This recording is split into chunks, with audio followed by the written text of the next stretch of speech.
Hey, what's up, guys? I hope you're doing really well. And if this is your first time here, welcome. And thank you for checking out this channel. My name is Tamotsu. And today, I want to talk about how to refine and figure out what your passion is and how to continue growing your passions.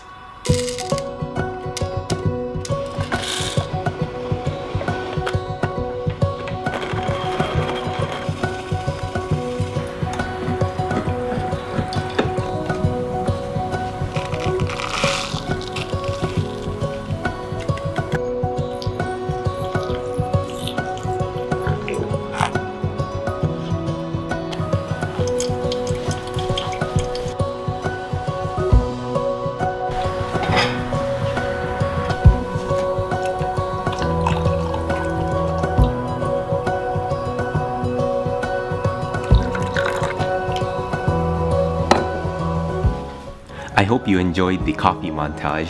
So for people who love coffee, have some coffee with me, and let's just hang out and talk about discovering your passion.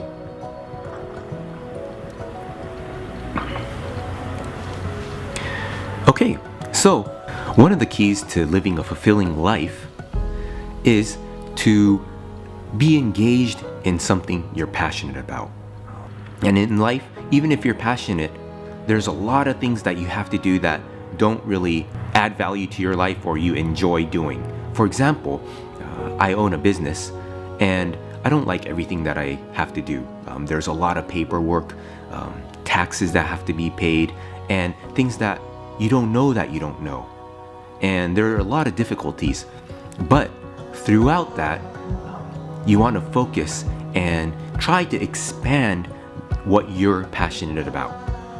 So, the best way to get started in discovering your passion is to ask yourself a few questions and continue to think about it, and think about it when you're in different states. So, for example, some days, we're tired, some days we're energetic, some days we're happier than others. Continue to ask questions pertaining to discovering your passion. So, number one, what are your hobbies? Do you have any special hobbies that you really enjoy and always looking into? Are you always watching YouTube videos and looking at or watching your hobbies, learning more about your hobbies? Are you always reading about your hobbies?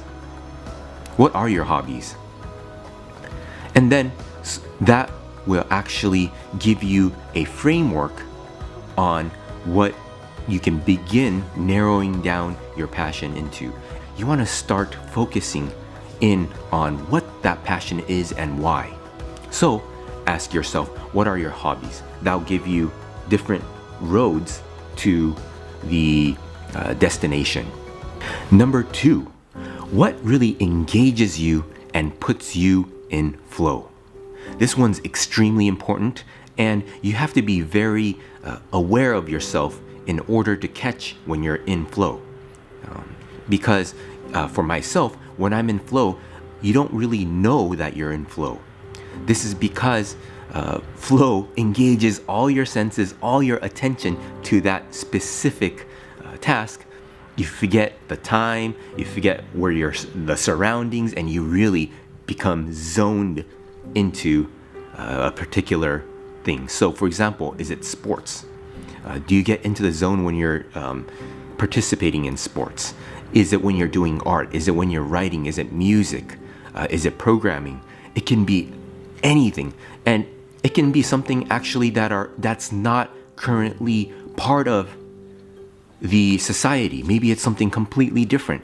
So ask yourself, what engages you, puts you into flow? And make sure you write it down as soon as you become aware that you are in flow. So what I do is I have a notebook where I write down when I was in flow and tag it with a sticky so that I know, okay, this color sticky means that I was in flow. So I can go back to it and look at what contributed to this flow, and is there continuity between when and how I was feeling flow and what I was doing. Where is the common denominator? Number 3, what do you care deeply about? Is there something that you're constantly thinking about?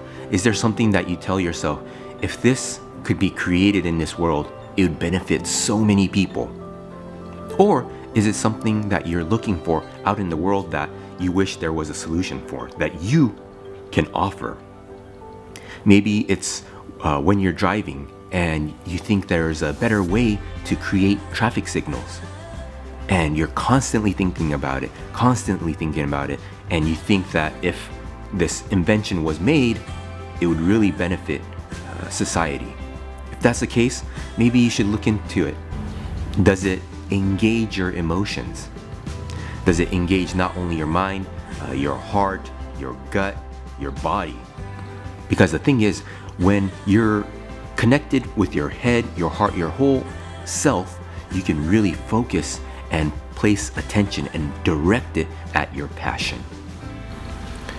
Okay, number 4 is, what would you do if all your living expenses were paid? So this is a mind experiment. Think about what you would be doing if everything was paid for. So you don't have to worry about money or getting your expenses paid. Maybe it's the bare minimum, you have a place to shelter, decent food, clothing, and things like that.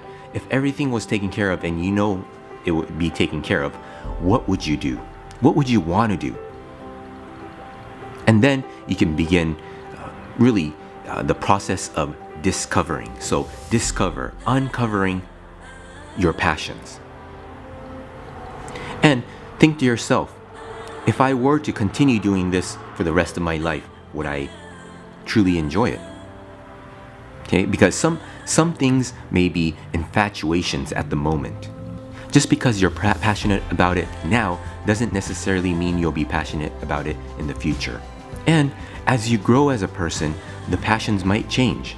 So if you are watching this because you've had a passion and now it's shifting to something different, this is also a perfect time. So think about it.